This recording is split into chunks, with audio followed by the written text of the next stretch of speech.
Λοιπόν, σε ένα σπίτι μέσα είναι ένα ζευγάρι, αγκαλίζεσαι φυλάκια εκεί πέρα το ζευγαράκι, ξαφνικά μπουκάρει μέσα ένα τραπέζι, ένα εγκληματία. Ακίνητη! Αν κουρηθεί, θα σα την άναψα! Το ζευγάρι τρέμει τα χώνει εκεί πέρα, δεν κάνει τίποτα. Του πιάνει ο εγκληματία στο τραπέζι, δένει την γυναίκα σε μια καρέκλα, τον άντρα σε μια άλλη καρέκλα πιο μακριά. Και αφού του έχει δέσει να είναι σίγουρο, πλησιάζει τη γυναίκα από κοντά, στο λαιμό τη εκεί πέρα. Όχι, λέει ο άντρα αυτό, θα έχει καιρό να δει γυναίκα και.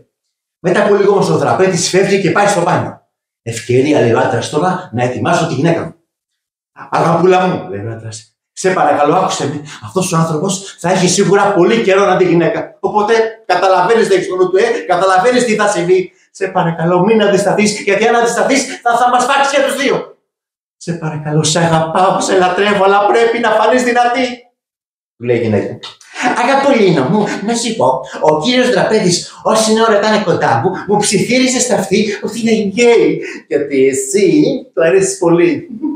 Μετά με ρώτησε αν έχουμε βαζελίνη, τι λέω στο πάνω. Αγαπούλα μου, σε παρακαλώ, μην αντισταθείς, γιατί μπορεί να μας σκοτώσει και τους δύο.